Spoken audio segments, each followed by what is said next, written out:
little delay. All right, here we go. And we're live with local documentarian Joe Tury of RedRoom Creative Media. Joe, how are you tonight? Doing great. How about yourself, Tyler? Oh, it's been I'm tired of the cold weather. I was done with it before it started. Dude, we had snow the other day, and I didn't think it was supposed to snow. Right? Yeah. I mean, literally, I woke up. The Weather Channel's even like, there's no snow in your forecast. And what the hell's falling from the sky? You know? Exactly. Well, this isn't like UFOs or stuff like that. So right, it's real. Yeah, it's hard to believe it's already the end of the year. It's already Christmas time. Yeah. It's I love the tri-holiday season, and it's about over already. Oh, my thing is like, I know some people get really excited for Christmas, but I gotta take it one day at a time. It's like, me too. First Halloween, then Thanksgiving, then Christmas. That's why I give a lot of my friends grief when they start putting their Christmas trees up like the day after Halloween. I'm like, what are you doing? Halloween's my favorite of the three. Oh, yeah. As I get older, you know what I mean? But I don't have little kids, so.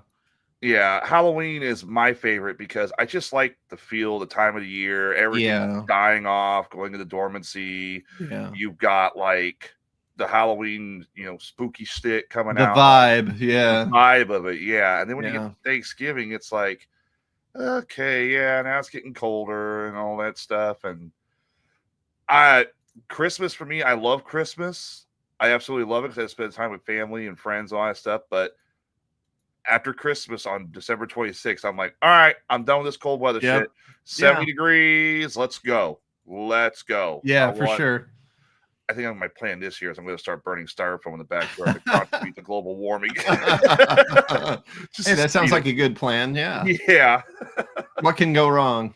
Well, the EPA coming out. What the hell are you doing? So I met you on Weird Frequencies, Rob Hansen's show. Yeah. For the audience you may not know, because we do have a different audience compared to them, unfortunately, you are a local documentarian, and what is your specialty in? So I like to say, so my company is called RedRoom Creative Media. That's my DBA, and I like to say that I focus on historic legends and lore. So mostly documented cases of the world of the weird, Bigfoot, UFOs, paranormal. I like cryptids the best, though. Bigfoot's my thing, but try to expand on to other things as well. And it's focusing mostly on Illinois stories at the moment because I live in central Illinois. It's easy to get to these places, although I'll be spreading out a little bit next year to doing something in Iowa and a little bit in Missouri. But, I like to keep it close to home.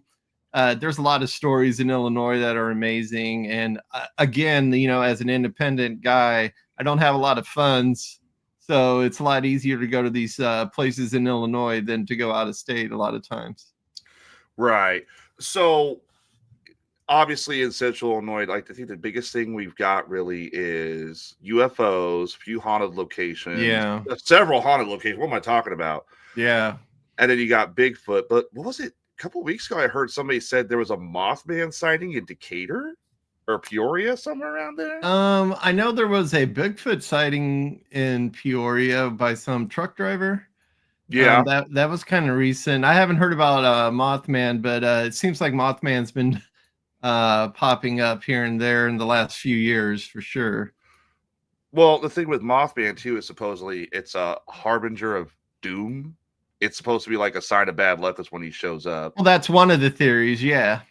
I guess it was a harbinger this time because it snowed, right? Yeah. It brought the snow with it, that bastard. Yeah. Yeah. Well, what's the other theory with Mothman? It's like it's an alien or something like that. So they're saying it could be more like a warning, like it was trying to warn of danger, and people mistook that as it was bringing the danger. So the other theory is that it was more of a warning because, the Silver Bridge collapse. That's what was the kind of like the end of the Mothman story as far as the mainstream media knows, so people like say, well, maybe it was warning us against the bridge collapse. So, and then of course, the other side is no, it brought the bridge collapse. So that was the only case where there was any like danger involved in the Mothman sightings. Otherwise, it was just chasing people supposedly or following them, showing up. So, I mean, that was the only quote unquote attack associated with it that I'm aware of. Right. I mean, I guess in a sense there could be some concern for the day and age, especially with everything going on in the world, but hopefully that's not the case with Right. the Yeah. So Mothman. there was a lot of Mothman sightings in the last few years, and kind of like an area I just filmed in southern Illinois, Missouri area, Cape Girardeau, Missouri. There were several Mothman sightings. I think it was in 2019, maybe Oh wow, so recent. so relatively close, and couple of them were somewhat explainable. There's one that's not really explainable, so it makes you wonder. There's a lot of fun stuff in that area. What's the one that's not really explainable? Well, so I got a buddy, I consider him a ufologist, so someone but he studies a lot of different phenomenon. He lives in Cape Girardeau. His name's Michael Huntington, and he told me like one of the sightings he believed was more like a flock of birds. One was possibly a drone or something like that, and then he didn't have an explanation for the third one. So that's what I mean, like something possibly unexplainable, but people get caught up in these things, and maybe one's legit, and then other people start getting hyped up about it and seeing things. I'm not, you never know. Right. And that seems to be a thing with a lot of cryptids is For the sure. misidentification part, Yeah. because there's a lot of people that will claim they see something like a Bigfoot, especially out west, Yeah. northwest. Yeah. But also at the same time, in those areas where you spot Bigfoot, there's a hell of a lot of bear population out Yeah. there. Black Yeah. bear, grizzly bear. What's not to say what you saw crossing the road late at night wasn't a bear? Yeah. It gets more intriguing to me, and so I'm a big Bigfoot guy. I'm not a 100% believer. I believe that in the possibility. I'll put it that way. When you see that stuff, when people say they see that stuff in, let's say, Southern Illinois, we don't have a bear population in Southern Illinois, so that Right. it's a little bit creepier for me. But again, you're right. There's a lot of misidentification, especially with people hearing audio. I'm not a big audio guy as far as like I hear audio um, evidence, whatever you want to call it, all the time, and that stuff is so. I'm like, no, you can't rely on that. And people hear things in the woods that they're not familiar with, and they attribute it to something else. A bobcat has the weirdest sounds you'll ever hear, for example. Yeah, the audio thing, especially in today's day and age with the amount of technology we have there. I'm a big paleontologist fan. I'm a paleo junkie. Yeah. The big argument right now is whether or not dinosaurs could actually roar, because some people think they didn't have a larynx, the bone. Yeah. And some people think that they did. It was just made of muscle. But Yeah. there was a video I listened to where somebody claimed they actually replicated what a T-Rex sounds like, and it was really just a dirt bike revving up just in slow. Yeah. Yeah. And I was like, oh, if that's what it sounded like, if that's not what it sounded like, dude, that thing was creepy as hell. You could have passed that for legitimacy, but then you had to say, oh, by the way, I faked this. Oh, come on, dude. So yeah. So when it comes to Bigfoot, obviously in Central Illinois, there's not a lot of explanation for the sightings. We don't have the Right. bears. And the biggest animal we would have in this area would be like a deer, Yeah. maybe a loose farm animal, something like that. Yeah. What is the one case you have actually looked into where you said, yep, sure enough, that's got to be a Bigfoot. That's a Sasquatch. That has to be. Again, I'm not 100% believer, but like my biggest case from Illinois, I did a documentary on. It's called Creature from Big Muddy. It's about the Big Muddy Monster. And so this happened in Murfreesboro, Illinois. It's down a little bit past Carbondale. It's on the western side, next to the Big Muddy River. And this happened, like the main sighting happened in '73, and it's a really cool case because the police got involved in it. Like the police took it seriously to where they were doing some investigation on it. They tracked something several nights. Multiple people had experiences over a month. I know some of that's a hoax. Some of it's probably hoax material, but there's other ones that are definitely not a hoax. People did definitely see something. I hope it was a Bigfoot. It was a white creature, so like a white-haired creature. It was an albino Bigfoot. An albino Bigfoot, yeah. So some people think that like great apes. So I would think a Bigfoot's like a primate, right? So as it ages, maybe the hair changes like our hair changes, right? So there were some like just really cool sightings with that. There's some footprint tracks that were involved, and I've seen the cast from it and things like that. It's pretty intriguing. Like I said, I don't know what they saw. I really hope it was a Bigfoot. I think it's a killer case. Wow. I mean, let's see, I've got to bring this up here real quick. This is the trailer for your documentary on the creature from Big Money. You want to watch it real quick? Sure, let's do it. All right.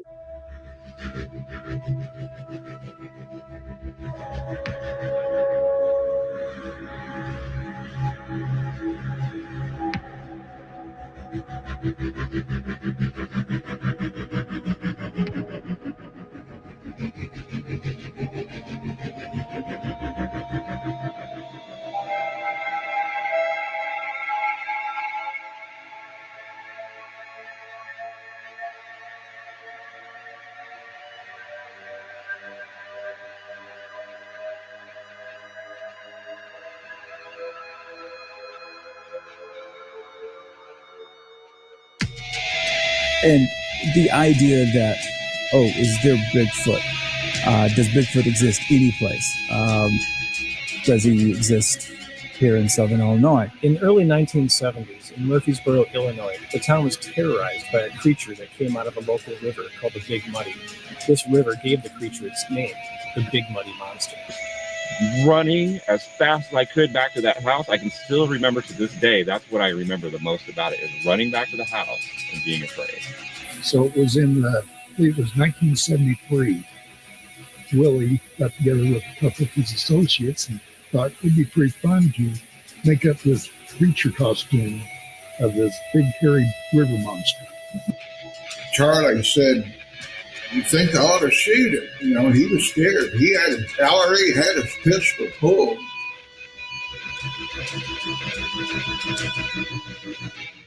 So yeah, wow. As you might see in there, like I try to make my documentaries where I'm not presenting it as fact, right? I'm trying to present it as a case, like a reporter would report on it, and I let people kind of decide based upon what's going on in the film, whether they believe it or not, if something actually happened. I try to let the audience have their own opinion on it I'm not trying to do jump scares or anything like that. I mean, I try to make it entertaining, but at the same time, I want it to be legit and not some like, oh yeah, it definitely exists type of thing. You got to believe everything I'm telling you. Just trying to be impartial with it. So I have like people that believe in it and people that don't believe in it, people that have explanations, so there's different types of interviews in the film and on location scenes and things like that. So this whole town was basically terrorized by a creature that came out of the river, came from the river area.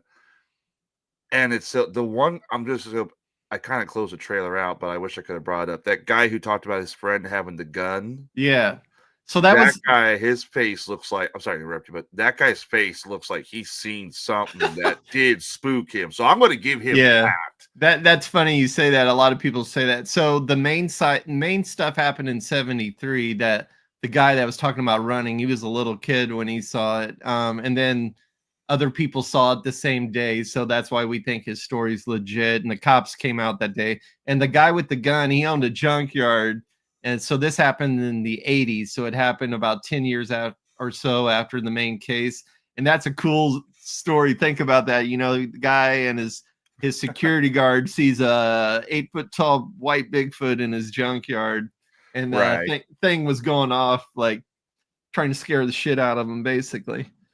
Has there ever been a case of someone attacked, like physically attacked or injured by a Sasquatch or a Bigfoot? Like the only one I could really think that's a famous case is Ape Canyon. So that happened. It's in by Mount St. Helens. And I can't remember the date on that. I think it might have been in the 1920s. So there was some miners up there, and they were attacked overnight by like this, as the story goes, by a group of them. Like we're talking like 4 or 5 of them, I believe, that were like trying to break into the cabin, throwing stones at them, type of thing. So, and I'm not sure if anybody was injured. They supposedly killed one. Oh, really? Yeah. So, 1924 encounter with ape men, which was incorporated into the Bigfoot folklore. Ape Canyon is heavily impacted by a 1980 eruption of Mount St. Helens. That's interesting because there's also a lot of stories about the Mount St. Helens eruption and finding, supposedly, this is what I heard. I've never seen anything about it, but one of the theories is the government was collecting Bigfoot bodies from the eruption. Yeah, that's a bullshit story, but it's a good story. That's it. Yeah. There's a lot of those bullshit stories. I got fooled by one a while back because, like I said, I'm a big paleo junkie. There's the theory that the U.S. government, or not the U.S. government, the United Nations is hiding dinosaurs. And I got all excited. I'm like, wait a minute. Why would they hide the damn dinosaurs? Why? They're not the dinosaurs, so the dinosaurs are going to give us cell phone technology? Get the hell out of here. Hey, we could have mammoths back pretty soon. That'd be awesome. Oh, they got mammoths they're working on. The dodo, they've already declared, is the next creature they're going to de-extinct, followed by dire wolves, and this one's going to be hard for me. Saber-tooth tigers. Oh God, yeah. I wouldn't bring it back. Why would you bring it back? Well, I think if you're bringing back so much super fauna, such as woolly mammoths and everything, you kind of need something to keep their population down. I could see that, I guess. I don't see like a grizzly bear being able to take down a woolly mammoth, for example. So big, obviously in this area, it's not just Bigfoot. I also see on your YouTube channel, you've done the Van Meter visitor. Yeah, that's an Iowa legend though. That's a fun one that probably you'd be more interested in. It was a pterodactyl-like creature. The weird thing about it was, and you know, there's always reports of, there's been lots of reports of pterodactyls or thunderbirds or similar type creatures in the last 100 years or so, going back to the Wild West type of thing. The weird thing about it was it had a horn on top of its head, and it shot a light, like a beam of light out of its head. So it's a killer case. I did it's like a little 15-minute film on that.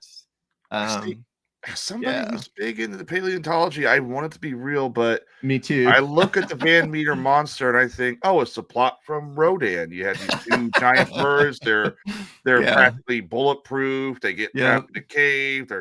I don't know. I want to believe in it, but at the same time, I don't. It's like you can't.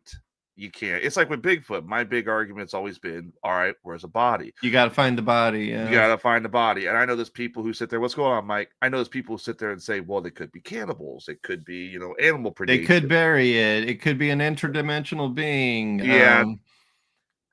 The fact that there wouldn't be too many of them left, so it's hard to come across the body. But, I mean, those are questions that prevent me from saying, yeah, it's a real thing. But then, there's the other side of it. People, you talk to Rob Hansen, and he's like, there's no evidence. There's all kinds of evidence. Just because you're not looking in the right place or listening to the right people there's all kinds of evidence. Probably the best evidence is the footprint cast, because and I told this to a friend and he's like, oh no, well that could be a hoax.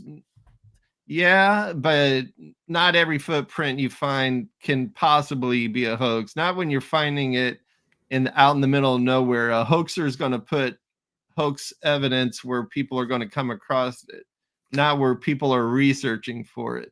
So what do you do with that? What do you do with 15, 18 foot barefoot prints?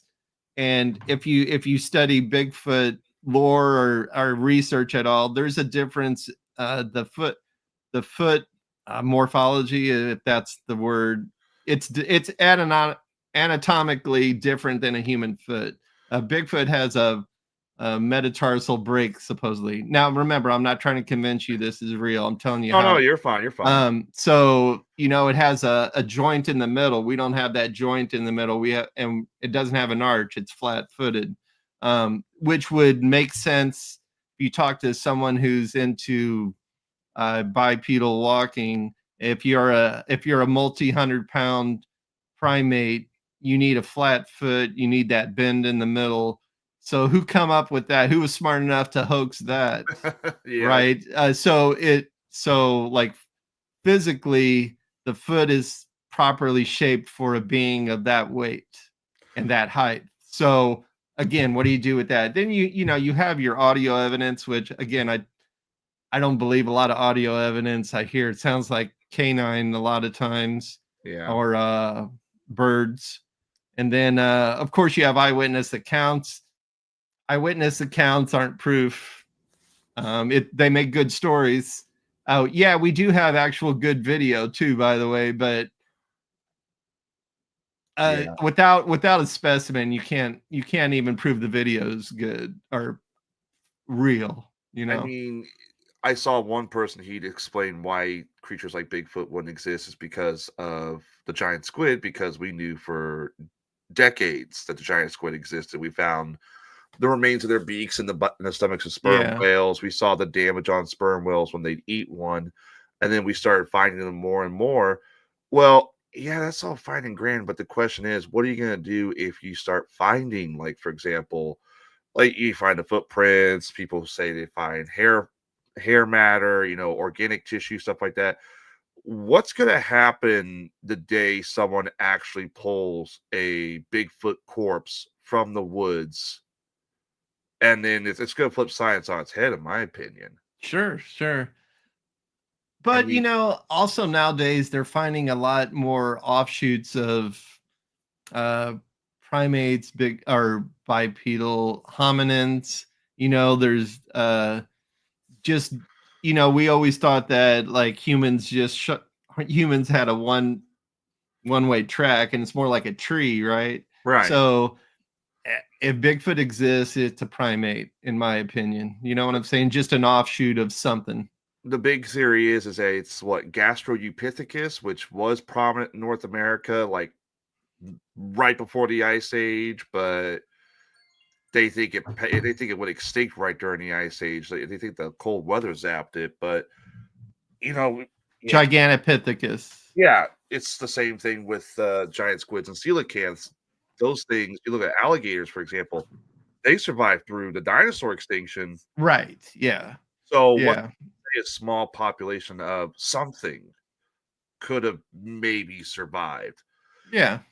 What is your take on it? Are you one of those guys who thinks it's like a interdimensional being, an alien? No, I'm what's called an aper. That means flesh and blood. It's a flesh and blood. It's an ape. You're an aper. So you're going with the old classic. It's a giant bipedal gorilla that's undiscovered primate. Yeah. Yep. There you go. Yep. I'm not. If I could see why people always get into that interdimensional being thing, because like they get frustrated with not finding evidence, and there's like, well, there's got to be a different explanation. It's got to be supernatural. And I'm not knocking people for believing that, because nobody has that's just as good of an explanation as saying it's a physical being because we don't have any proof. Okay, we don't have any proof about anything. So you can have any opinion you want until it's proven one way or another. I mean, so. And let's be honest, society right now is not really looking into the woods. We're looking up in the sky right now. Yeah, The whole yeah, UFO, yeah, UAP. We're buried in our cell phones, watching about the yeah. news, all gambling, sports. It's really interesting because if you think about it, society continues to grow more and more. We build these magnificent cities, and they just grow, and they eventually connect to another city and devour that city. That city becomes part of this city. What's that to say that after like a few years of cities just growing massively, we don't walk into their territory? The next thing you know, you got a Bigfoot walking down Manhattan. Right, right. I mean, there's cases already where, bears are scavengers, right? If you ever go out to the West Coast, you go to these large campgrounds, state parks, national parks. Bear are in there after dumpster diving, so are elk and things like that, and pretty much any creature in the forest. So there's stories about Bigfoot doing the same thing. So Right. In Illinois, we've had what, 2 bears come through here in the past 5 yeah, I years? think three recently. Yeah, 3 recently, and then you had yeah, a mountain lion yeah, come through that was up in Springfield, and it's like, yeah, if these guys are migrating, and these are like apex predators in the yeah, area, I do yeah. not want to dance with a bear No, or a mountain lion. no. What's not to say someone like this isn't going to come walking through and be scavenging for food as well? I mean, If it's an animal, it's going to behave like an animal. Um, right. I've been out in My brother lives out in California, so I've been out in the mountains a lot of times out there. One time I saw a bear. It was a baby bear, and that baby bear terrified me. It was so muscular you wouldn't believe it.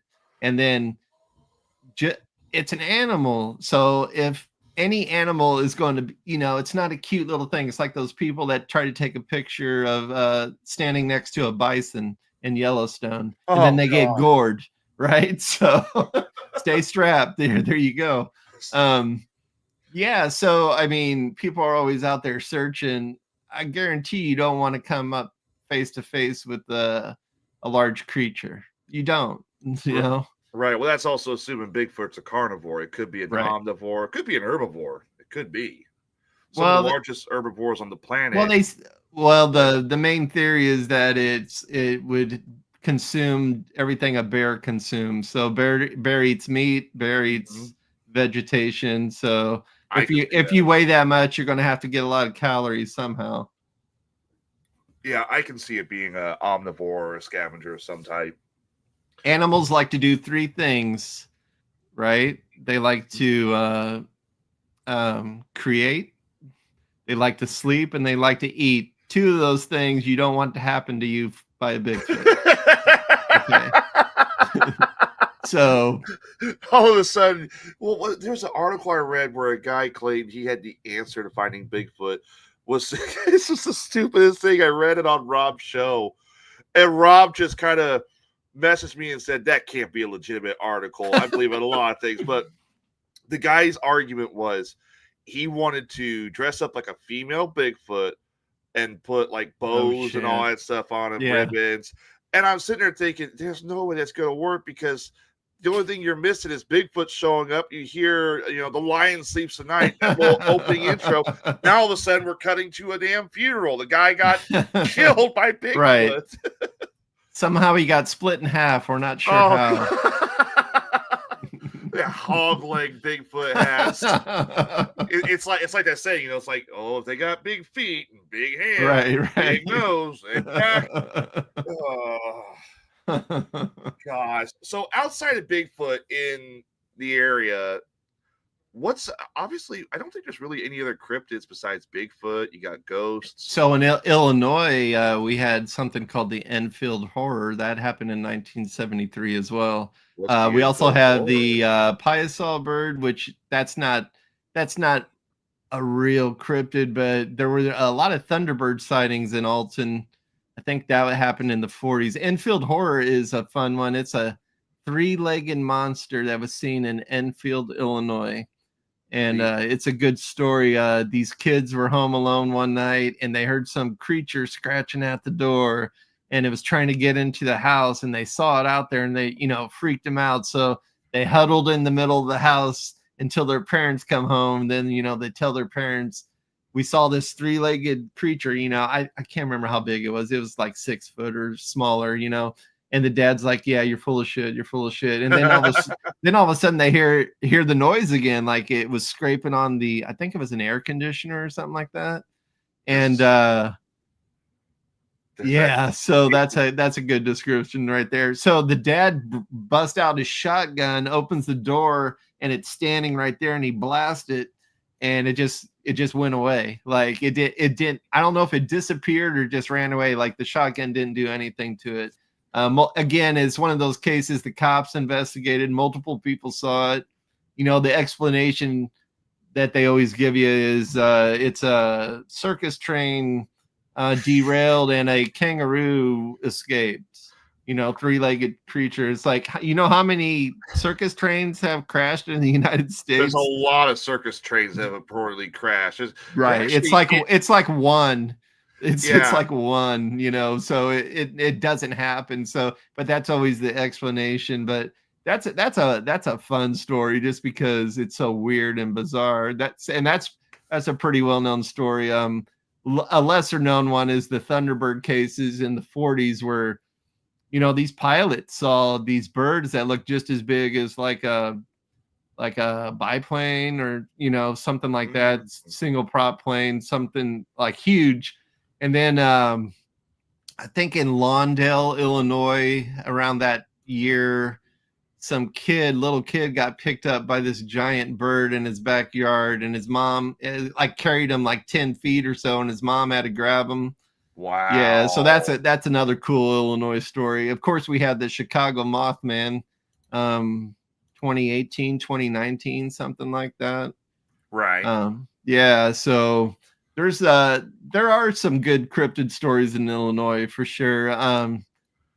But like Ohio, West Virginia, they have some better ones. I don't know why Illinois stories aren't well known with the general community. They're really not. No, I mean getting back to the infield horror, there actually is a small population of kangaroos starting out in America. There's actually an American kangaroo, but the problem is they're out in the southwest, down by like New Mexico. Yeah. Somebody said the reason they're here is because every once in a while one of the kangaroos gets loose, or one of the kangaroos stows away a container, makes it all the way across the ocean. It just jumps out, and next thing you know, they're flourishing. But yeah. Oh, you know what? Another one we have. I don't know. It's not really a cryptid, but kind of. It's we have black panthers in Illinois occasionally. Yes, that actually was a cryptid for a while because the government kept saying there's no such thing. Yeah. No cougars, no black panthers. Yeah. Mountain lions. But now all of a sudden, you got people that are catching these things on camera in their yard. Yeah. And a buddy of mine, I don't know if I could ever get him to go in front of camera. I don't know if I could ever get him to go on camera about this, but his father told me a story once, and it was like, you can't be serious. He said he was in his son, my best friend. I'm going to leave names out. They were in the yard, and this mountain lion came creeping out of the grass, chasing after them. So the father grabbed a gun and shot it. And it had a tracker on it. And of course, they buried the damn thing. But a couple hours later, some conservation cops came up and said, "Where is it?" He goes, "It's right there, right in the ground. I buried it. It's dead." And and I don't know whatever happened with it, but yeah, he's one. I don't think they'd ever go on camera about it. They're one of those people that are like, just leave us alone. We don't want to be bothered. No, I mean, I believe in the cougar stories in Illinois because I mean, we, like you said, we have tracked them. We've seen them on camera. Black Panthers is pretty interesting because I don't think there's. I read something that there shouldn't be such a thing as a black cougar. They said it would be an anomaly of some sort, but I'm not sure what the theory behind that is. It's like that shouldn't exist, but then again, people see it, and they're saying, well, no, that's a jaguar or something like that, but they're saying no, it's a black mountain lion, but Yeah. it's pretty interesting. Well, it's like the whole rumor of wolves up in the United Kingdom. They claim there's no wolves up there, but people catch videos of those every once in a while. It's possible. I mean, I'm going to go a little bit out of left field on this one, but that Netflix documentary Tiger King. Yeah. They did show. Obviously everybody who owns one of those animals or has that suit was batshit crazy, but it did prove that people do smuggle in or bring in exotic or endangered rare animals. Yeah. What's not to say one of those gets loose, but you're not supposed to have it. You're not going to report it to the police. You're going to be like, that's not my gorilla. That's not my kangaroo. I think that happens in Florida a lot. Yeah, that's what happened with the Burmese pythons. That people started bringing them over, and then they got loose, and they're flourishing. They're taking over a large amount of the Everglades. Like the cases of rabbits and raccoons, they're gone. They're dissipating because of the fact that the Burmese pythons were eating them. Yep. So, now the Piaga, I always pronounce this name completely screwed up. The Piasa bird. Thank you. Yeah. That is one that's really interesting because it's in a cave painting. Right. It's on the side of the cliff. So the one you see in Alton nowadays is a reproduction. It was moved because dumbasses back in the day destroyed the old one when they were mining the cliffs, I guess. Right. So that's a recreation. I think I don't know how old it is. I want to say it's 100 years old now, but the whole the term Piasa bird, the whole legend behind it was made up. There was an actual painting on the cliffs of this creature, but the legend behind it is totally made up. Which is sad. It's a fun legend, but yep. So that's the modern version of it today, and that's based off the description by Pierre Marquette, I believe, who was exploring that area.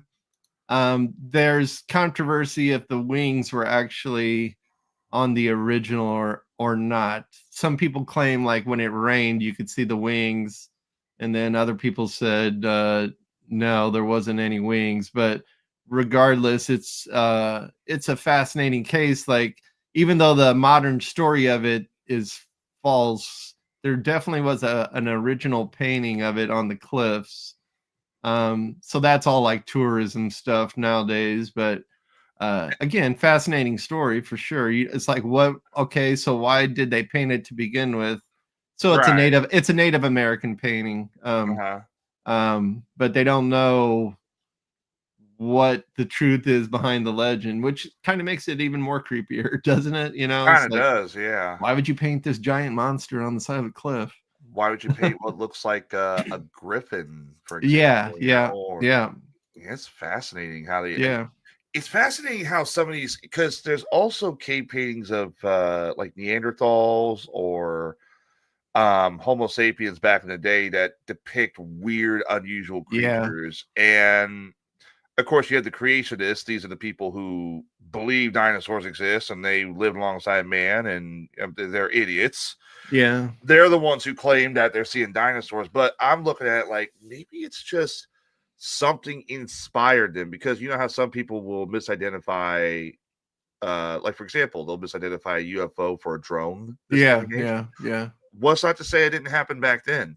Sure. I mean, you would think that exists throughout history, So I have pictures of petroglyphs, Native American petroglyphs in Illinois, where it looks like could be a bear, could be an alien, could be a Bigfoot, So that stuff's weird too. Like, is it just because they're bad artists? I mean, think of people nowadays. If you give the average guy a pencil, that can't draw shit, right? No, I can't even draw a stick figure to save my life. So yeah, just because you're making a petroglyph doesn't mean you're an artist. So but it's funny that they draw these weird things, and you're like, Yeah, okay, that's not a bear. I don't know. I don't know what it is, but it's pretty funny. It's interesting stuff for sure. Like I said, I've seen stuff that looks like aliens. It's like, what are Right. you drawing?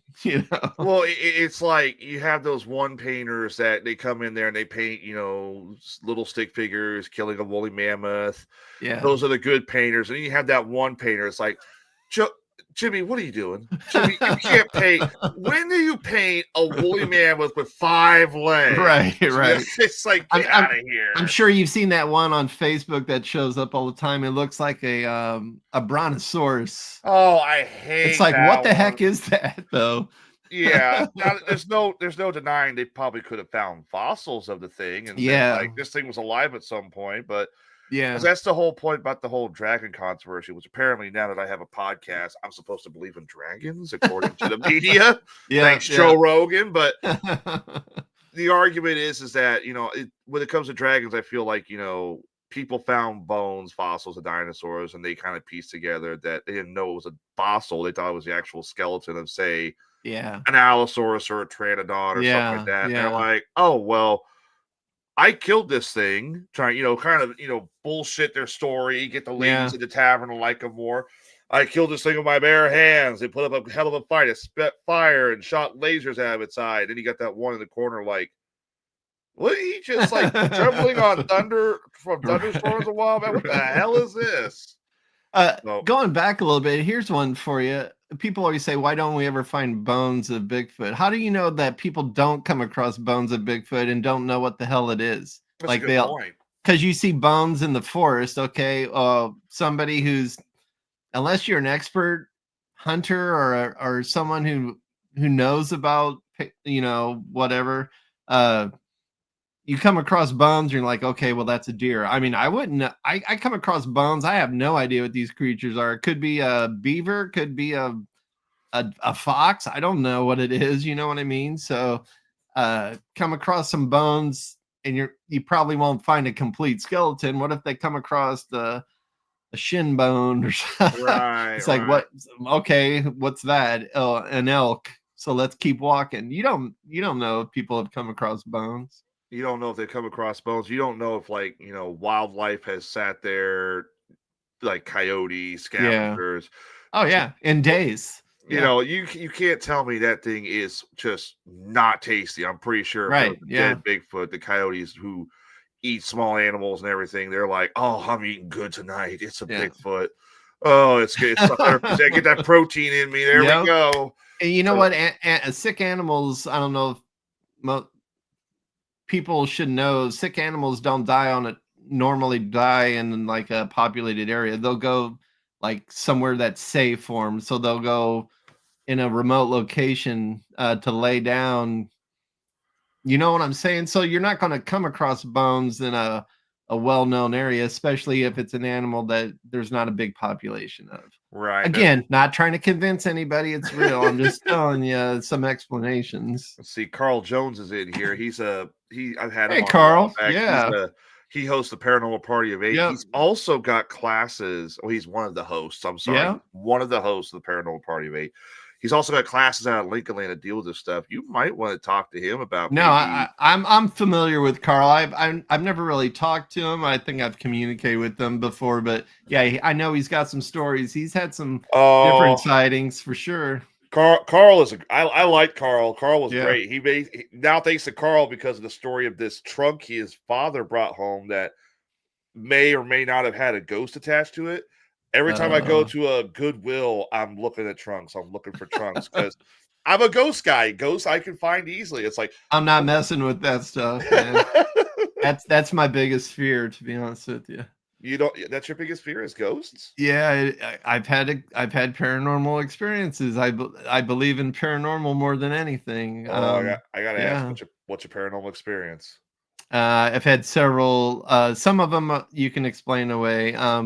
Like I still remember vividly when I was a little kid. I don't know how old I was, 3 to 5 years old, and I saw a full body apparition next to my bed. It was a older female, and it just kind of went like this and then disappeared. And my parents come from Europe, so I don't know any of my relatives. I always thought maybe it was a relative or something, like grandma Oh or something. my I don't know. And gosh. again, I was a little kid, so you could say, okay, well, that's just a little kid. And then just different experiences, noises, and stuff like that. And being grown up in the woods, just being watched, followed type of feelings. Again, you can explain that away, but my most number one thing that I'm telling you is 100% real. It happened about 15 years ago. I was living by myself. I woke up in the middle of the night. My bedroom door closed on its own. I saw feet on the other side of the door. I jumped up, opened up that door, and there was no one there. And I lived there for about a year. And I always was scared shitless by myself in that place. And then once I moved out, that feeling instantly, and I moved out by myself to another place. I was living by myself, and that feeling was instantly gone. There was something, I'm convinced there's something attached to that place I lived in. And it wasn't an old house or anything like that. Nobody died there that I know of, but that freaked me out for a long time. But yeah, it's like, and I tried to explain it away. My girlfriend was there, and I was like, girlfriend at the time, and I was like, well, I had the air conditioning must have closed the door, and she goes, you didn't have the air conditioning on, just like, what, what is going on? But yeah, that place used to creep me out, and that was like the ultimate thing that scared the shit out of me. And I guess people like, were you asleep? I wasn't asleep. I know I wasn't asleep. So, yeah, it's a yeah. cool So I don't story, like messing bro. with paranormal, man. It scares me. I love it because I don't know where to. I obviously I've been in the paranormal my whole life. I just love the aspect of there's a certain area of science that either science doesn't want to look into or won't look into for reasons. Yeah, yeah. But when it comes to ghosts, I mean, I have been to locations. I've had a padlock tossed at me at Havana, which still creeps me out to this day. Havana Gym holds a special place in my heart. And when it happened, I was like, it's not like, I got to get out of here. I got to get out of here. I'm like, I'll do it again. Oh, man. Come on. Yeah. Do it again. So, and Carl was telling the story of that trunk he had. And one day, all the shutters were pulled up randomly. He had all the blinds down at his house.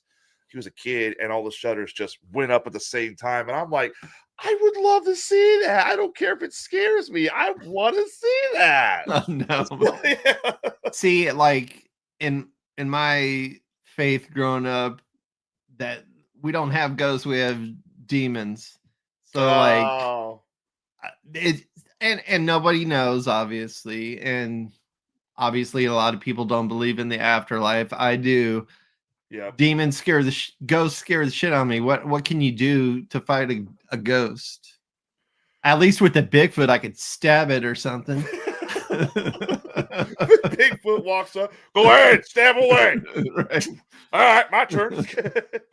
I mean, it's going to rip me to shreds, but at least I have a little bit of fighting. I've seen a floating head. Oh my god! Just at a home in Sherman. I would love to see. I'd kill to see that floating head. I would kill to see that. So here's my question, and this is something I ask a lot of the paranormal buffs that come on the show. What got you into actually studying and researching and making documentaries on this stuff? I think my path is, I'm in my 50s, right? So it's just a culmination of life experiences. I was never, a lot of people that are into filmmaking were like big film buffs. I've never been a big film buff, so to speak. I never really studied different cinematographers or filmmakers or whatever. It all, it's just, when I was a kid growing up, I'm a creative. So, my degree's in graphic design. So as a kid, playing Dungeons and Dragons and loving the artwork, and for some reason always was attached to like the like skeletons and undead. Like I really like that type of artwork. Jason and the Argonauts. Yeah, oh yeah, all those old Yeah. shows and stuff, your old monster shows, King Kong and all that stuff. You know, learning to play guitar and becoming a musician, learning to sketch, draw. I'm not like a great artist or anything, but I can do art somewhat. You know, later on in life, learning to record bands, like, you know, audio recording. I got into digital photography, went into graphic design. I worked marketing for 10 years, and part of my marketing job, I worked at a college. So I did a lot of video interviews with students. So that's how I learned how to do documentary stuff, by doing interviews. And then, you know, so I worked in Decatur, so I would drive, that's an hour away. So I got into podcasts. So I started finding cool podcasts to listen to. I don't know if you're familiar with Small Town Monsters. That's one of my favorite filmmakers, right? I'd love to get them on at some point. Oh yeah, yes. And so I learned, like, the guy that started Small Town Monsters, his name is Seth Breedlove. He made his first documentary, I think, with just him and one other guy. And that's when I kind of figured out, well, so it's possible. And you know, nowadays, within the last really 6-7 years, video equipment has become a lot more accessible to the public, like high quality stuff that doesn't cost an arm and a leg. And so yeah, I knew I could do videography from my job. I love the subject. I realized you don't have to have a huge crew to be a documentary filmmaker. And although I have a lot of access to, like, a lot of people help me out with this. I get friends to help with camera work. I hire friends to do artwork, music, anything I need. I have a lot of that background to be able to create things other people can't, and, you know, connections. So that's what, just a culmination of the weird stuff I like, my creative background enabled me to become a documentary filmmaker, you know. And it's just like, I always tell people, like, this, a friend of mine told me this like 20 years ago, and it's so simple. You'll be like, yeah, that makes sense. But he's like, we were talking about making video games, and, you know, he's able to make video games nowadays. He's a programmer, right? And it's like, wow. And he's like, why can't you do this? Like, it's a robot. At the time, we didn't have AI. He's like, robots aren't making this stuff. Humans are doing this. So why can't you do it? And that's just a good thought process to have. It's like, just do it, man. People, I know a lot of people that are filmmakers that never put anything out because they're always trying to make it perfect, or you're not going to make it perfect. You just got to do it, jump in, do it. Kind of like you created your podcast, right? Right. I mean, obviously you have the skill to do it, but you have to start from somewhere, right? Yeah. You just have to do it. And a lot of people don't want to take that step. When I first started podcasting, it was in 2021, and I was the comic relief of the original show. And I liked making people laugh, but I also hated the repetition of jokes and all that stuff. Yeah. And then it was like, we parted ways with the host of that show because of some personal issues, and we started this show. And it was like, when I first started hosting, I was nervous as hell, man. I was like making mistakes. Yeah. I had people in the chat room calling me like dumbass and all that shit. But eventually I got better with it. And it's like, I love doing what I'm doing now. I mean, sure. It's like I said, I'm not going to be Hollywood style podcast. I'm not going to be a next, you know, it was the comic relief. Thanks, Kermit. Jackass. Who is that guy? Who is Kermit? I hate Kermit the Frog. So it's a joke from the show. It's the same thing with me. Like, I have no delusions about being Quentin Tarantino. Right. And I don't ever want to be like a full-time filmmaker. To me, it's like side more than a hobby. It's a passion, but I have a full-time job. I'm going to stay with my full-time job. I use my creative outlet with filmmaking. It's supplemental income, but it's not going to make me rich. It just makes me enough money to keep making films. I enjoy the process. I hope it brings joy to some people, you know? Right. So with obviously with your documentaries, you've had Rob from Weird Frequencies on talk about his UFOs he spotted. Yeah. Have you ever considered like reaching out to other people and asking them about their experiences they've seen, such as, you know, UFOs? Yeah, I'm always looking. Yeah, for kind of sure. like a little miniature series where it's like, yes, you're covering one person, but you're covering their experience and what they saw, or maybe a big mass thing. Like, what was it? The UFO the police chased into Missouri in like 2002, 2003. Yeah, there's been some really cool UFO cases, especially across southern Illinois and within the last decade.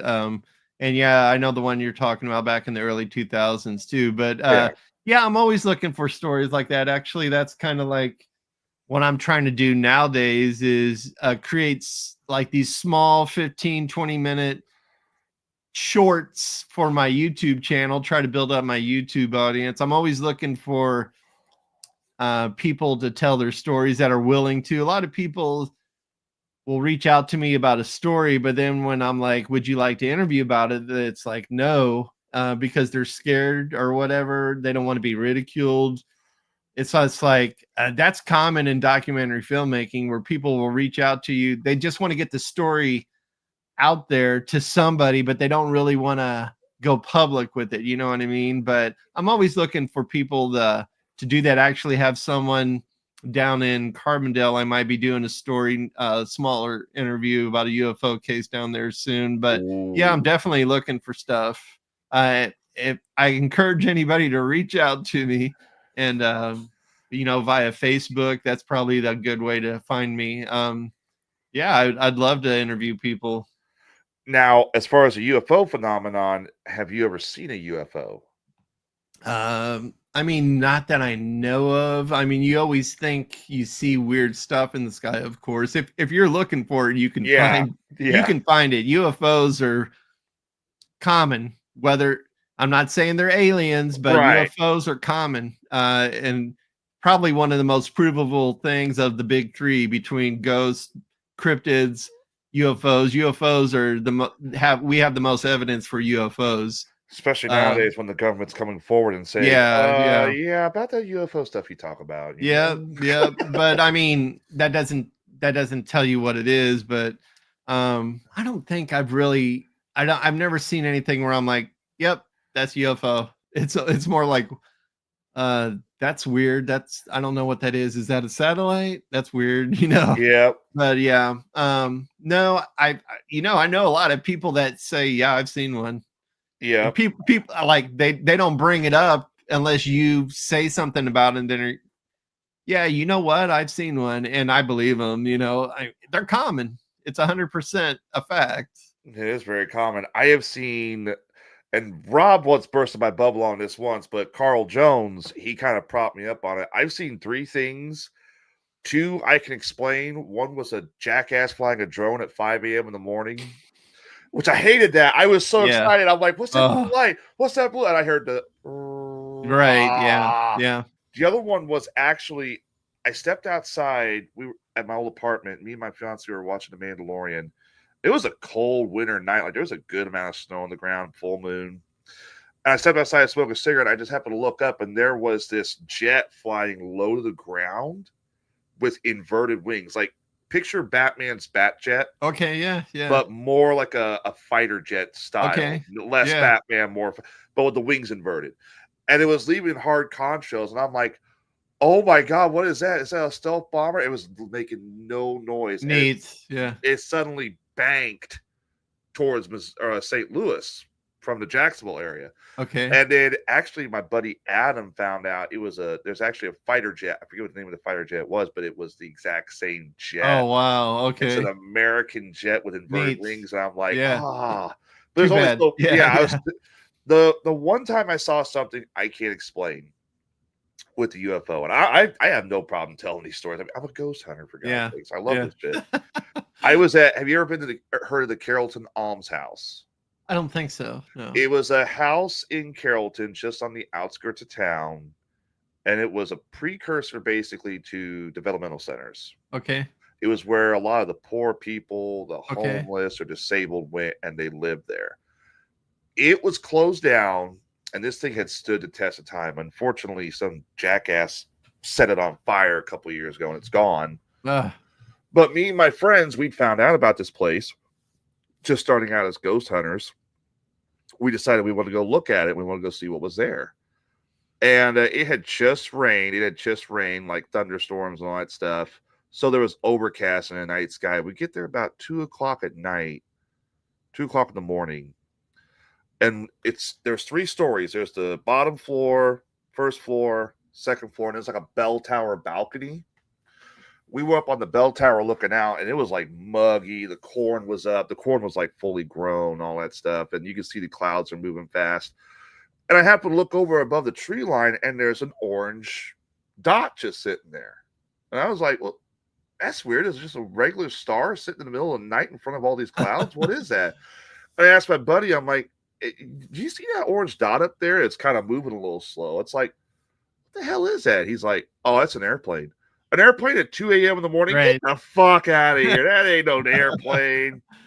So they go downstairs, and I will hate myself to my grave for this because I never recorded it because I left my cell phone in the car. And I'm a ghost hunter, and I have all this ghost hunting equipment, and I didn't think to record it. But they all go downstairs. I'm staring at it. I'm getting ready to leave, and all of a sudden, this thing just sitting right above, moving real slowly against the clouds, comes down over the tree line, comes down low to the road, crosses the road, flies over the cornfield. It's a little orange, looks like an orange glowing basketball. Yeah. You can see the light illuminating off the corn, off the road. And this thing goes for a little bit, then just goes whoop, back up to the sky and disappears. I'm like, any sound? No sound, nothing, No sound. no. And I'm sitting there like, did I come ghost hunting just to find a UFO? What? Right. So lights like that are super common. It makes you wonder, what is it? Some type of electromagnetic energy from the earth? You just don't know, but that is a super common thing, especially in Illinois around fault lines and things like that. So it's a really weird. Carrollton's pretty close to a fault line too. Yeah, that's crazy though. But that would scare me. I was so excited about it, and then Rob, he's like, "Well, well, how do you know it wasn't ball lightning or however he talks?" You know? Yeah, I've heard of that too, but I don't know. I was like, son of a bitch, it probably was ball lightning. It probably was, just because it was thunderstorming. Carrollton's down by the fault line. But then Carl Jones is like, no, you saw a UFO. It was an unidentified flying object. It may not be extraterrestrial, but you saw a UFO. And I'm like, sure. All right, I'll take that. Hell yeah, I would love to see something like that. Even though that's kind of creepy, I would still love to see something like that. There's people out there that actively want to meet aliens. I don't know. I've interviewed a guy with an alien story. It was pretty good. You interviewed a guy with an alien story? Yeah, he didn't want to appear on my he wanted to appear on my newest documentary, but then he kind of backed out. Basketball heading. That's hilarious. 3-pointer. Yeah, so this guy he's in his 60s now, and he works for the state of Missouri in some capacity. I don't know if it's federal or state. I think it's state. But anyway, he's in his 60s now. He told me when he was 14, he was on his family's farm riding a horse, and he saw this glowing light behind a hill up in the distance. So he hobbled his horse, where you tie the reins around its legs so it can't move. Right. That's called hobbling. And so he, not like, that one movie with the, what's her name that hobbled the dude, Misery. Not like that. But so he sneaks up, climbs up this hill, and he sees what he described as like a multi-sided, kind of like a tent shaped, T-E-N-T, tent shaped flying object. It was hovering about 10-15 feet off the ground, kind of, I don't know if it was spinning, but it was just hovering above the ground. And then he said it was like in tall grass, and he said, I saw movement around it. He says, that's all I'm going to tell you. I saw movement. And then the movement went to the tent, and then it shot straight up in the air. And he's like, and again, this guy's in his 60s. Older folks They don't give a shit. They will tell you if they saw something, they saw something. They don't care if you believe them or not. That And seems to be the yeah, hardest part of documentary and filmmaking with this type of situation and this type of subject matter yeah, is trying to get people to understand. Look, I'm not here to ridicule you. I'm not here to make fun of you. I'm here to put your story out there. We can hide your name. Also, it's like you see a lot of filmmakers that cover, like, for example, extraterrestrials or ghosts, or I think the big one I've seen was Bigfoot. That's the one everybody's afraid to come out of. People will literally not want to talk about it. They'll just like, no, I ain't saying a thing. Yeah. It's you like, got the opposite side too, where they're making it up and they want to tell you a story. Oh yeah. So you got to, it's a tightrope. You got to figure out, you got to kind of vet the people you're talking to. I mean, I never know if the people I'm interviewing are telling the truth or not. I just have a feeling, and if they're good people, I tend to believe them. And the least, I think they have seen something, and I don't know if they're seeing what they're telling me they've seen. I believe they've experienced something, had an experience, had a sighting of some sort, and they believe 100% what they're telling me is true. It may not be what they actually saw, but I believe what they're telling me that they believe they've, experienced whatever. But you definitely got to watch that where people are just like, well, I want to be famous, so I'm going to tell the story. But you can usually figure out who's lying and who's not lying. Not all the time. Again, I think everybody I've interviewed has had experiences of something, though. Right. I think the weird thing too about that is that you always have that person that has the 15 seconds of fame. Once it's 15 seconds of fame, they're like, I want to, get popular here. So I'm going to tell a story of how, UFOs were abducting Bigfoot, let's say, or, Yeah. And it's like, that would drive me nuts being a filmmaker and a documentary maker, because when you have someone that has such a huge story and you're like, oh, this has got to be real, then come to find out they're bullshitting. Yeah. Oh, that would infuriate Oh, yeah. me. Yeah. And like I said, you're never going to figure out if they're bullshitting you or not. Eventually it may come out, but it's just one of those things. You just got to kind of just go on your gut feeling, more or less. I don't think I've talked to any shysters. Hopefully I haven't, Hopefully you haven't, because I mean, it sucks, because when people make up shit like that, it fucks up not just the credibility of you, but also the credibility of the case you're investigating. Well, how many people lie about Bigfoot and people know they're lying about it, so now everybody's lying about it, right? Yeah, I have arguments with Bubba on the show, both this show and Weird Frequencies, about how he pulls up a Bigfoot video and he goes, it's Bigfoot. It has to be. No, it's a guy in a rubber costume, or it's a guy in a ghillie suit, or, it's something. But it's like, at the same time, you're also like, how do you know that's fake? Yeah. It's getting worse nowadays, though, because AI is getting to the point where you can't trust a video. Oh, yeah. Which sucks, There was a video people made, and it was right before AI became huge and mainstream to where every software company has an AI. But it was an AI. They asked the AI, and see, here he goes right here in the chat. Bigfoot is real. There he goes. Here we go. Sword and shield with Chris. Bigfoot. But they did a video of what would happen if aliens came to Earth it was like 2022. And they predicted what would first contact with aliens be like. And it was a mess, because you saw the Russians and the Chinese were trying to make contact with the aliens first. The Americans blow up the Chinese ship heading up there. World War III starts, and the aliens are like, all right, enough. We're resetting your planet. All the people responsible, you die, your children will be saved. We're starting a paradise here. We'll see you in about 2,000 years. And they take off. But it was so creepy, because it's like, everybody wants to sit there and say, oh, the aliens are here to hurt us. The aliens are here. Are there aliens that could probably hurt you? Yeah, there's probably some that, we hear about the abduction cases. But yeah, if are aliens here to conquer the planet, my answer to that is, look, unless we have something they absolutely need, like water or something, they are not gonna. They would have. They've had so many years, so many decades to invade us, where we had like bolt action rifles and cannons. They're not here to invade. There's no alien invasion coming. It's probably just they're as curious of us as we are of them. And what's going on Untrackable? How are you?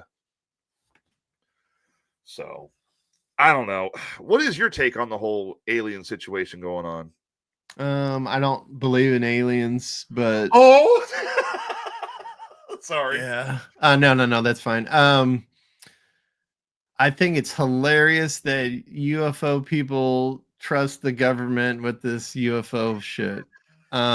Because the government is not your friend. They're not going to give you information about UFOs. They're giving you bogus information about UFOs right now. Stop calling them UAPs, by the way, people, because here's why the government wants you to call it a UAP. They're trying to get you, the government come up with the term UFO, and then people started relating UFOs to aliens, and the government's like, whoa, we can't have this. So let's change the name to something else. And then they go to UAPs, and then they change what UAP stands for because they want.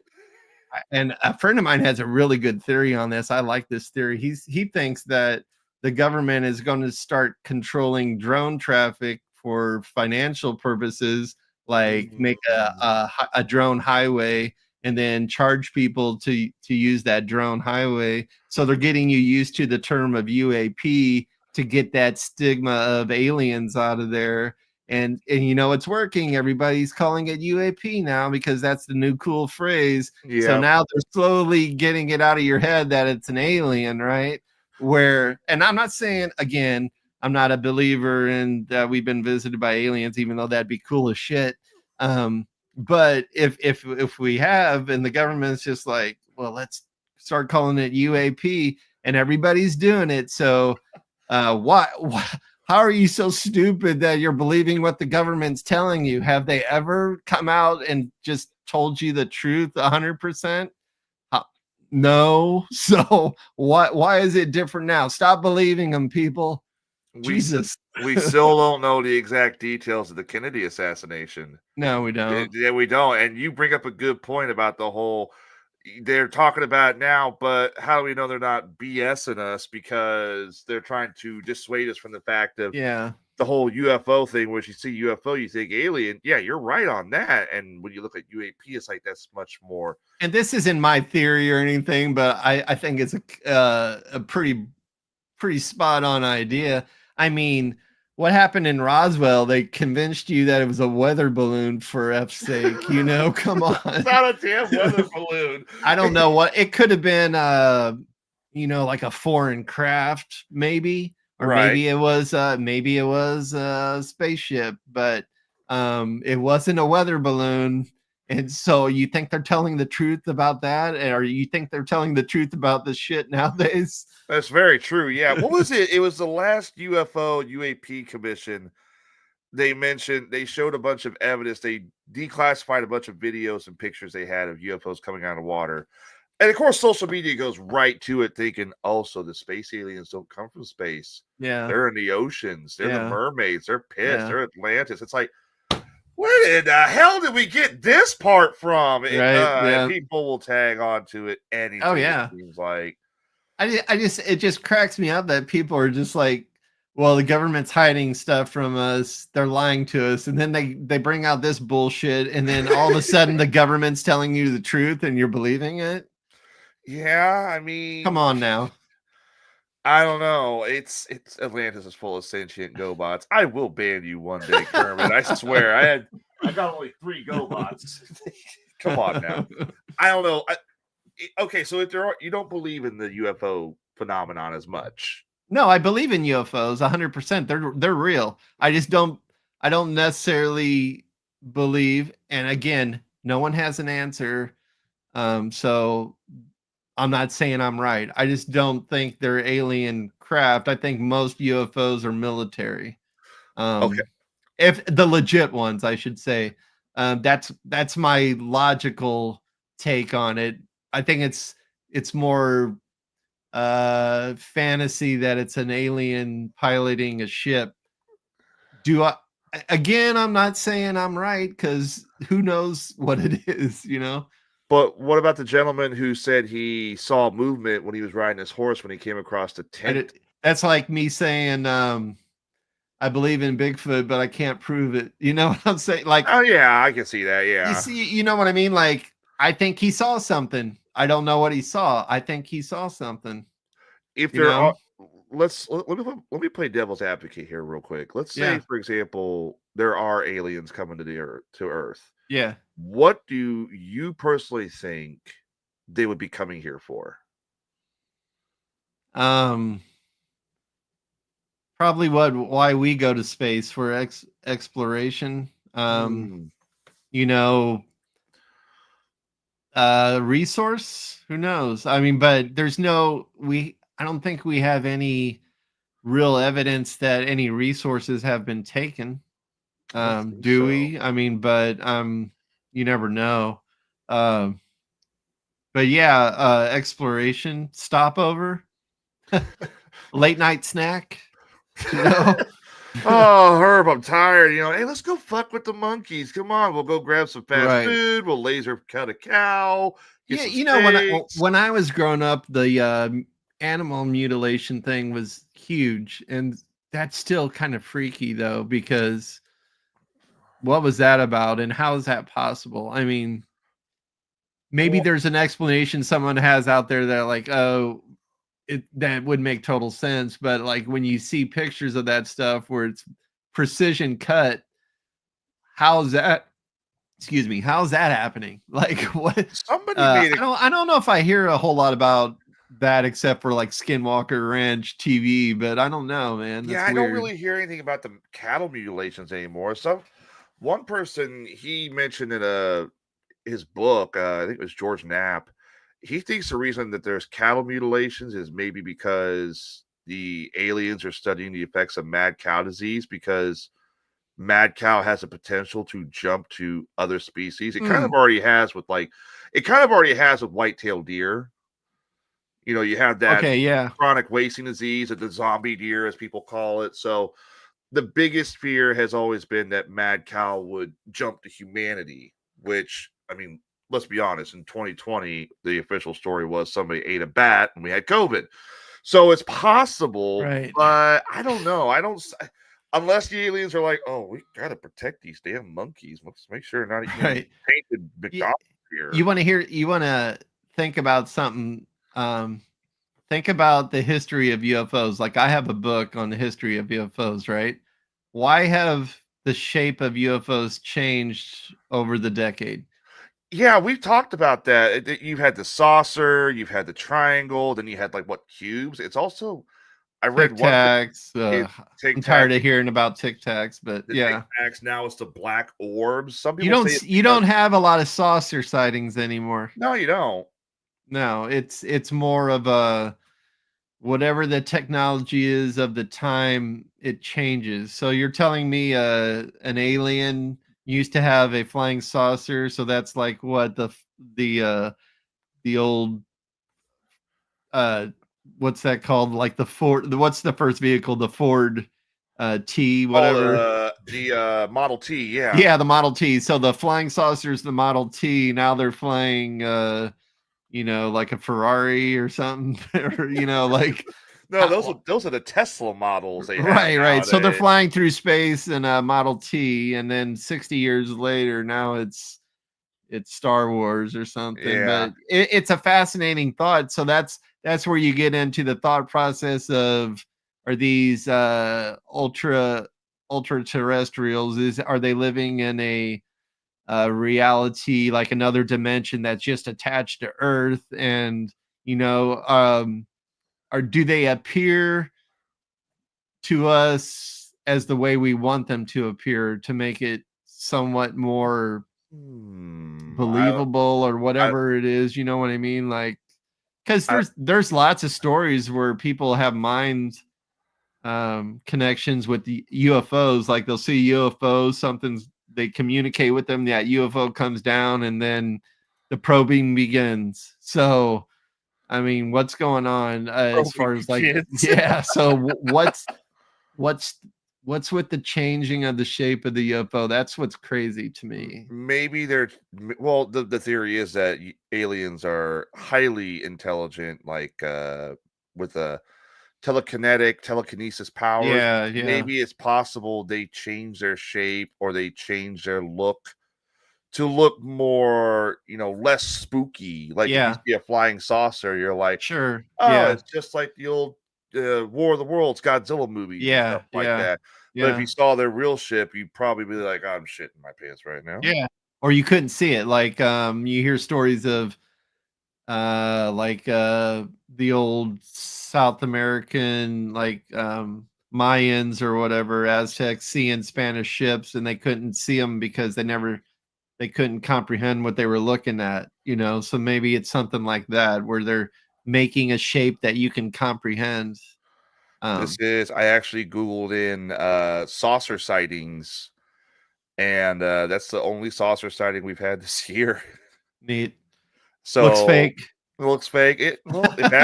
If Adam was here, he'd be like, well, Tyler, it's clearly a drone. That's where me and him get into an argument. So like that's what I mean. Like nowadays it could be real, and with AI can make some cool looking stuff. Oh yeah, AI, which is a shame. Yeah, when I go through Facebook and I see a trailer for something that looks really good, and then all of a sudden, wait a minute, why did Daniel Craig's face go from looking like Daniel Craig to Pierce Brosnan? Right. This is not the next James Bond trailer. Right. Come on. Have you seen like those videos where they AI? This is what Star Wars would look like in the 50s. Oh yeah, that stuff's cool, but it's like it's also at the same time it's like I can't believe this is possible. There's some videos where it's like this is what the Legend of Zelda would look like if it was a live action 80s. Oh film. yeah, yeah. That's actually pretty cool. I'd play that stuff. And then you get the universe. Yeah. Yeah. Or this is Transformers from 1950s. And I'm like, I would not see this shit. Get it out of here. And I should know. Yeah. Oh shit. So you're under the assumption that most of the UFO sightings we've had are not extraterrestrial. I mean, if you think about it logically, they're not. They're probably human craft of some type. There has been, it's funny you say that because there actually has been several, some people claim it was all misinformation, but there were several planes and vehicles the U.S. government was working on that had a saucer shape. And some people claim, those prototypes, those were throw people off the real UFO. The Nazis had something saucer shaped. Yeah, that's what I was getting to. The Nazis had a saucer shaped craft that they were, I forget what they were called, but they were actually working on it and they were preparing to enter mass production because they had tested it. And then Russia invades Berlin. So they never got to fit it. They never even got to start the first one, but they were supposedly... I mean, like Foo Fighters, you're familiar with Foo Fighters. Yeah. So I wonder if that was German. I don't, it makes you wonder. Yeah, because obviously during times of war, that's when you have these sudden advancements in technology. We had, obviously what's going on in Ukraine is pretty crazy. It's horrible.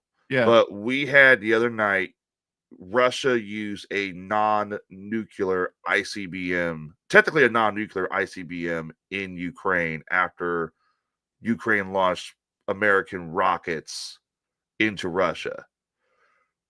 I never knew that they could actually do that, where you could take the nuclear plutonium out of the warhead and say fire it.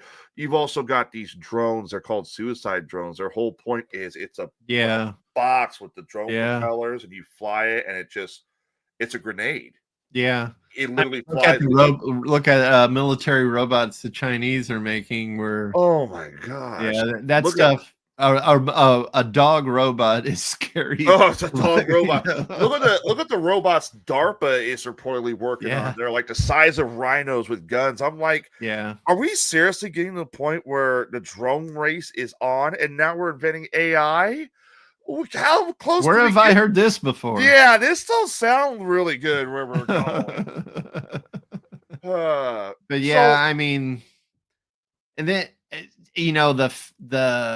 the fun side of me wants to think it's like an interdimensional, ultra terrestrial John Keel world, alien UFO craft, or that are that has always been here. It's not coming from outer space. It's here in our just a different dimension next to Earth type of thing. I think that's an awesome story. We had the best UFO stories in the 70s. The whole decade of the 70s is the fun time as far as like the world of the weird, and 60s, 70s type of Mothman. You got crazy ass aliens. You got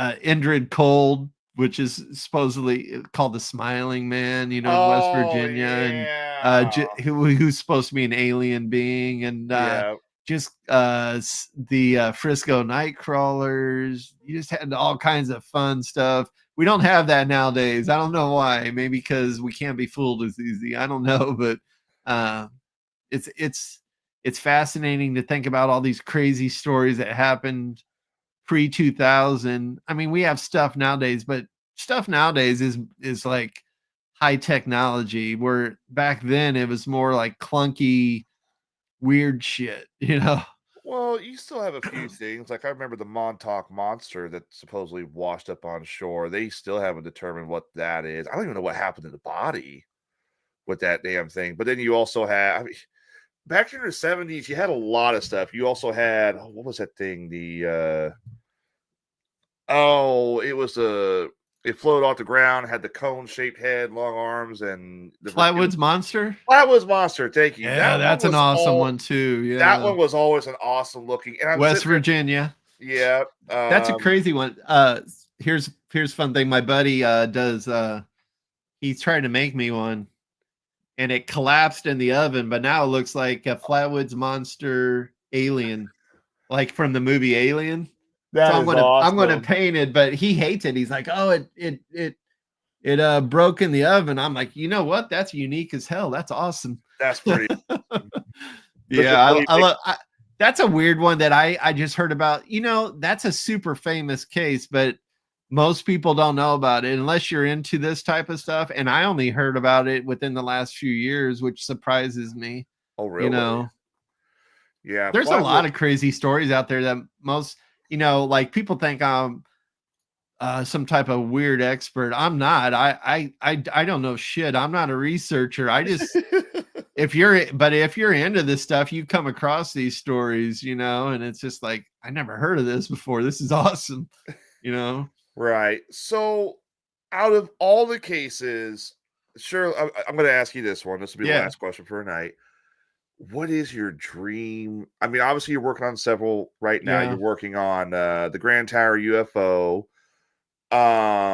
What is the one case you would love to, like your dream case? Like, I would love to interview the people about this certain. That's a hard one because, the cases a person would want to work on are, again, from the 70s. There's always, if it was possible to go back in time and talk to witnesses that, of a certain case that it's been overdone, but the Mothman is probably one of my favorite stories of all time for sure. And if people aren't familiar with that, I don't know how you're not, but it was this creature that humanoid shape. People said it had wings, no neck, so hence the term Mothman. It had red glowing eyes. It could fly at 100 miles per hour. Scared the shit out of a bunch of people, and then ended on, I think it was December 15th. And then with the collapse of the Silver Bridge. I'm going to go there. That's like only like a 7-8 hour drive from where we live. Killer statue. It is like, in Murfreesboro, they just did something similar. They made a Big Muddy Monster statue. Oh, really? Yeah. So, and I like how these small communities embrace these things, and I think it's good whether the legend is true or not, it affects the community. And there's always like folklore is I don't know why is Trump tweeting about the Moth. I thought Mothman, all of a sudden Trump shows up. What the hell? Harbinger of doom. I don't know. But like again, I'm not political. I'm just making but anyway, these stories are awesome for the community. I'll tell you what's fun. If there's a lot of weird stories in river communities, and if you ever watched, for people out there, watch the series Hellier. You can watch it on Prime, or it's also free on YouTube. But it talks about this stuff. Like borders seem to be where a lot of weird stuff happens. And if you think river communities on borders, it's like you're in a community that's in transition, like there's a bridge there. So you're never in a stable area, because you're always like transitioning from one side to the other, or the river's not steady. The water's always constantly flowing. A lot of people think water is an energy source, especially when it goes over limestone, for example, that causes paranormal activity over fault lines, all kinds of stuff. And research some river towns, like a lot of river towns: Alton, Illinois; Grand Tower, Illinois; Murfreesboro, Illinois; Louisiana, Missouri. These are the communities near us in Illinois that have crazy stuff going on. They're on borders, right? So I find that super fascinating. Is it because these river towns are small communities? I'm still here. I just got to take care of something real quick. I got cat some medication. Okay. Yeah. So it's like, are these small communities making up these stories? You think, are these people uneducated? I don't think so. You go to these river communities, these people aren't stupid. It's not like they believe in fantasy things, but it's really fascinating how you have these, like I said, borders, like these, Point Pleasant, of course, is in West Virginia. That's the Mothman area. So that's on a border. So what is it about rivers, these energy sources, where you come up with these super crazy creatures? I mentioned Louisiana, Missouri. That's a famous story about Momo, which is a Missouri monster, which is like a Bigfoot-like creature, but it's not like your standard Bigfoot creature. It's a creature that had like a pumpkin shaped head instead of like your typical Bigfoot shaped head. And like I said, the Murfreesboro mud monster, the big muddy monster, that was a white Bigfoot. Mothman is a pretty unique cryptid. Thunderbirds are in Alton, Illinois. Those are unique style. So it's just weird. You research river communities and you're going to come up with all kinds of crazy stories, no matter where you're at. Yeah, sorry about that. I had to give you're fine. Some medication. She's got an infected tooth and she can't eat. Oh, yeah, she's getting the tooth pulled. Oh, okay. Not Monday, Friday. We're gonna take her in. Tooth pain are the worst. Tooth pain. She's been a trooper. She can't eat. She was supposed to go in last week, but the vet got sick, so they gave her some hardcore pain meds, and she eats just fine, and the swelling's gone down. But when it first started, we were like, "Oh, we don't like the looks of this." But so you're definitely looking more for Mothman as your next potential, your dream. That would be my dream. I probably won't do a Mothman, although I do know I have a good friend that works at the Mothman Museum. He's actually in my current documentary.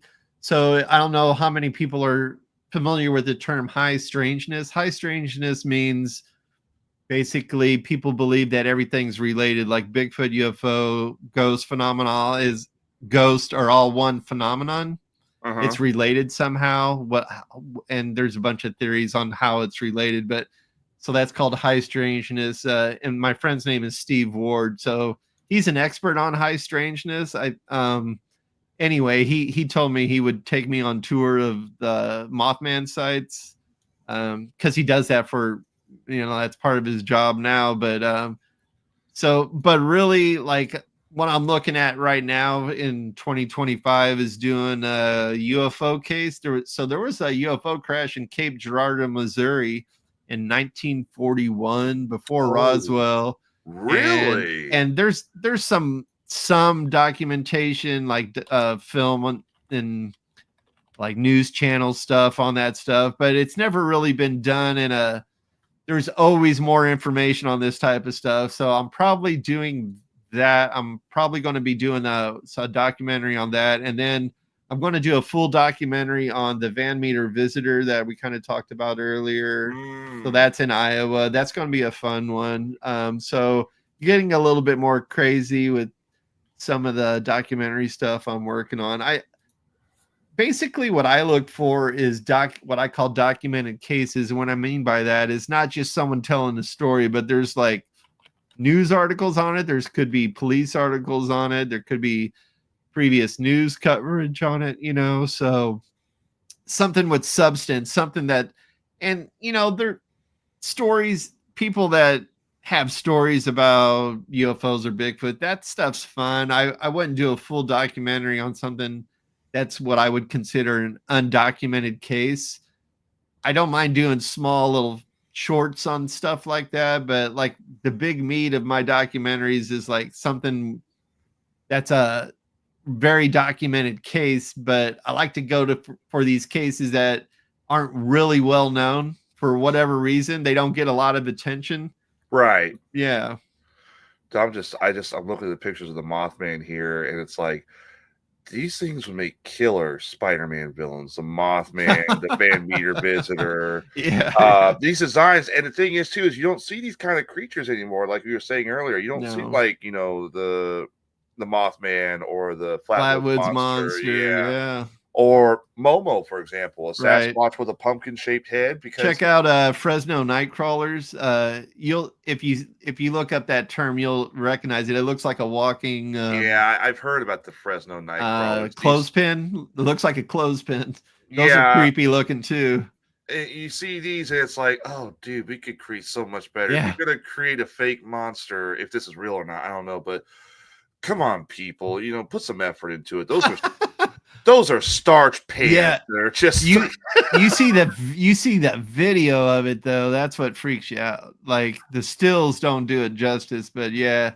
Oh yeah, I know this. Logically, it's not real, but god dang, if it is, that's some creepy shit. There's people that swear up and down that's alien also, and I'm like, yeah. Let's see if I can pull up the video, because I don't know if anybody really knows about these that much. If I can turn the tables on you, are you an alien guy? Like, do you believe in aliens? I do believe in aliens, but I'm also in the same boat where I'm like, I don't think the government's telling us everything, and it's coming from the government because they still haven't told us a lot. They won't tell us a lot. I also think that if the UFOs we're seeing are actually extraterrestrial, I think it's a majority of them are hoaxed, and the other, like a small percentage, are actually the aliens. Yeah.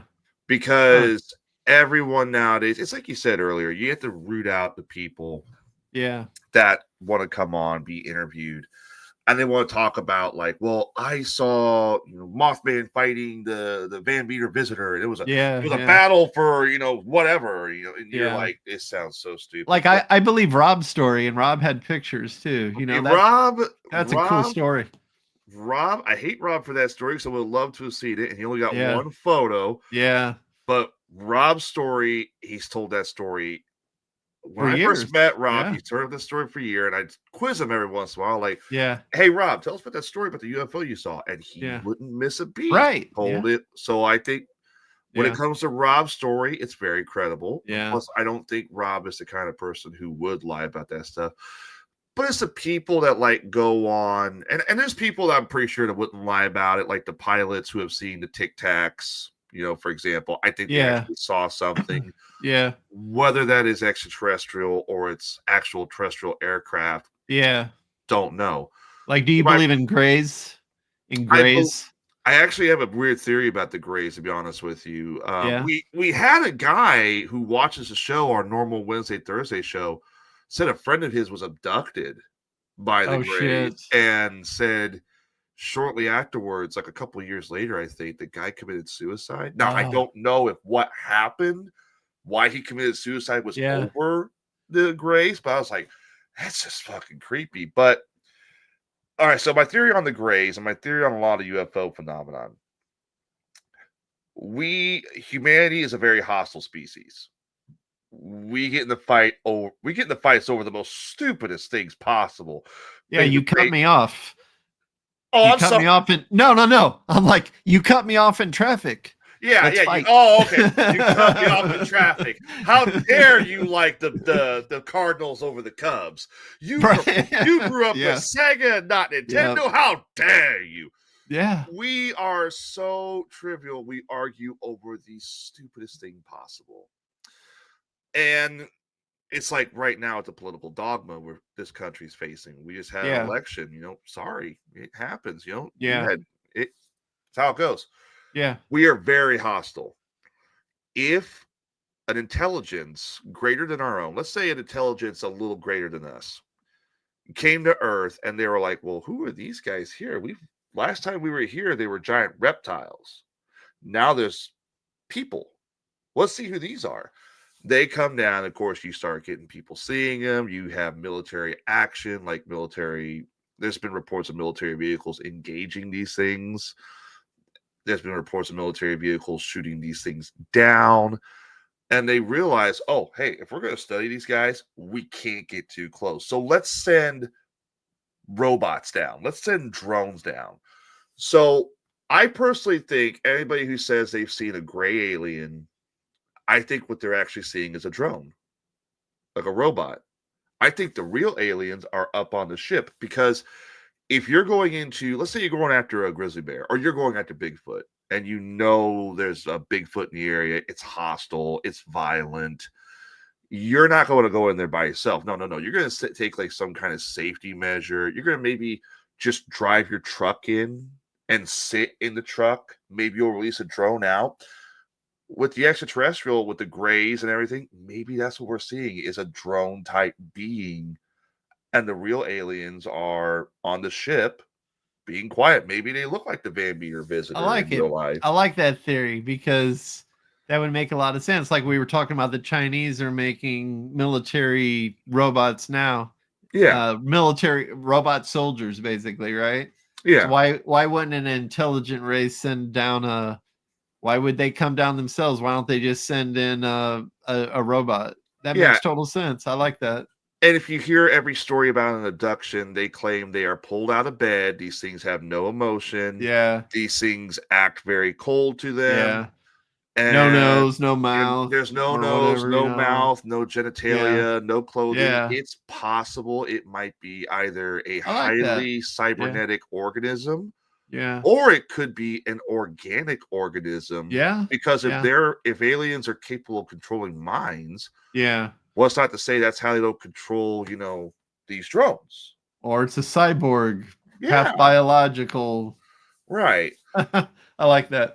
Like, I mean, I'm sure if you're an alien and you're trying to get a guy out of bed, let's say it's like, all right, it's that time of month. We got to take saliva samples from this guy. We'll take a saliva samples from this guy. And he starts kicking you. He kicks you in the face. Yeah. Why risk it? Yeah. Why risk? Yeah. Your first reaction is not going to be, just stare coldly and give him the look. Yeah. Your reaction is going to be, hey, man, I just want some spit. Come on. I'm pretty sure an alien would jump my ass if I like that. I like that. So that's why I think, and also you look at the number of Americans who have like firearms or weapons or something like that. Yeah. You can't tell me these things are going to be like, all right, let's go screw with the monkeys. Yeah. Get your robot suit on and let's go down there. And what's funny about what you're saying about that is because there's documented cases of people shooting these things and they have no reaction. So if it's a robot, why? Right. Maybe it's not affecting it. So that's kind of a cool theory. I like that. Right. I mean, there's stories of these things being shot and leaking like black liquid. Yeah. Could be some type of lubricant or something. Yeah. I mean, that's what I think. That's cool. Yep. So there you go. You can use. There's one You can use that however you want. I mean, I put that out there for the world. Maybe it's going to turn out. That'll be the next thing. Yep. Knowing my luck, when the aliens do land on the White House lawn, it's going to be a giant semi comes out of this UFO, and I'm like, oh, I call.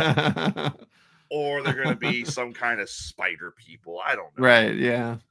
Because if you look at all the people who claim they see aliens, the grays are across the board, but there's people claiming they see humanoid aliens. There's people who claim they see reptile aliens. There's people that claim they see. Well, the Flatwoods monsters was metallic, right? So that's a maybe that was the actual alien. He was like, "Oh, I'm looking for that drone. Where'd I put it down at? You kids seen this drone? Why are you staring at me this way?" I'm sorry, but if I was an alien, I'd have too much fun. You ever see the movie Paul with Seth Rogen? Yeah. That'd be me. If I was an alien, I'd be like, I'm bringing this bird back to life. Now I'm gonna eat it. So, I don't know. It's a thought. It's a thought on what it is. No, that's awesome. Yeah. Well, we've been going on for about an hour and 45 minutes. I think, it's also, I got to work tomorrow. Yeah, me too, unfortunately. So this has been a great, I'll have to have you on again. I appreciate you, man. You're awesome. I haven't had a guest. I have not had a guest that I all the guests I've had so far. You cut out. What did you say? I have not had a guest since I've been doing this interview process where I have said I don't want them coming back. Every guest I have, I've been lucky. It's been just incredible, and it's like that's awesome to come back. So I definitely want you to come back. Thank you so much. Good luck with the documentary Grand Tower UFO. Grand Tower UFOs and Other High Strangeness coming out to Tubi soon. You're good. If you would like to see some of Joe's work, first of all, here is his Tubi page. This has his completed documentary so far, which includes The Creature from Big Muddy and Paranormal Prairie, Tales from Illinois. Yeah, there's another one called Hanging Elizabeth Reed. I don't know why sometimes it doesn't show up on there. You can see it on Prime as well, these documentaries. Just look for my name. And then please, if anybody has a YouTube account, go to my YouTube channel and subscribe to it for some cool content. I'd appreciate that. I'm subscribed to it. I wanted to get to this one, but I lost track of time. I'm sorry, but you're fine. Put one up 9 days ago called The Devil's Backbone, and then 12 days ago you put up Bigfoot 101. So, Bubba, if you want to go Bubba, check it out, man. Bubba, check it out. It's Bigfoot 101, Sasquatching for beginners. I like that name. That's a good name. That's a good name. So, and if you want to check out RedRoom Films on their Facebook page, it is right here. There you go. So thank you so much. Definitely worth it. I highly recommend it. Check this guy out and keep tabs. You never know. You may see something, and this may be the guy you want to go talk to. So hell yeah, Joe. Thank you very much. It's been great. And appreciate you so much, man. I really appreciate the opportunity, and thanks for being a cool dude. I try and be a cool dude. The whole point of the interviews is to make the interviewee bring the interviewee to attention. Make people realize this guy puts out some good shit. This guy puts out good documentaries, good music, stuff like that. Let's go check this guy out. Thank you. I could sit there and post videos of me saying, check out this YouTube channel, but no, let's get the guy who owns a YouTube channel on here, and you can see how cool of a guy he is. So, well, you had a hard job tonight, but I appreciate that. No, actually, I think it was a pretty easy job. The hardest job I had was when I don't think I've even had a bad interview. I don't think I have. I think I like your show a lot. I've been checking it out. It's pretty entertaining.